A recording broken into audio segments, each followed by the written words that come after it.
Taste the Daily.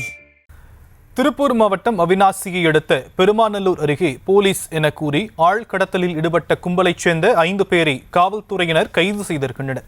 மேலும் கடத்தலுக்கு காரணமான தலைமறைவாக இருக்கும் 4 பேரை தீவிரமாக தேடி வருகின்றனர். இதுகுறித்தான விவரங்களை எம்முடைய செய்தியாளர் ஞானசேகரன் வழங்கலாம். கேட்கலாம். ஞானசேகரன், என்ன நடந்ததாங்க? கண்டிப்பாக ஷாம். திருப்பூர் மாவட்டம் அவிநாசி அடுத்த பெருமாநல்லூர், இதுல இருந்து அணைப்பதி கிராமம். இங்க எலக்ட்ரிஷியனாக வேலை பார்த்து வர்றவர் ரங்கசாமி. இவர் திருமணம் ஆகாதவருங்க.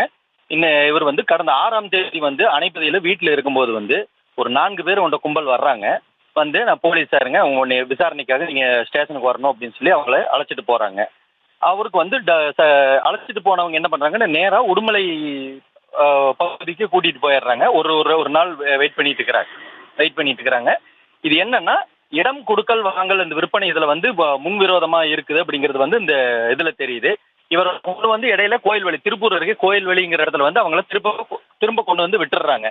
இவர் நேரா பெருமாநல்லூர் காவல் நிலையத்தில் புகார் அளிக்கிறாங்க. இந்த மாதிரி என்னை கடத்தி இருக்கிறாங்க அப்படிங்கிற மாதிரி அவரோட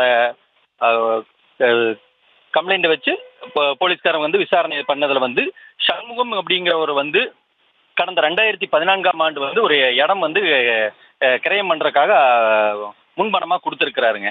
குறிப்பிட்ட காலத்துல அதை கிரயம் பண்ணாதனால அது ஒரு 6-8 வருடம் கழித்து மீண்டும் அதை அதே விலைக்கு கேட்கிறாரு.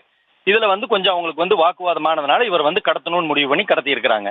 இப்போ கடத்தலுக்கு உடந்தையா இருந்த 5 பேரை போலீசார் கைது பண்ணி கடத்தலுக்கு மூளையாக இருக்கிற சண்முகம் மற்றும் 4 பேரை வலைவீசி தேடி வந்துட்டு இருக்கிறாங்க.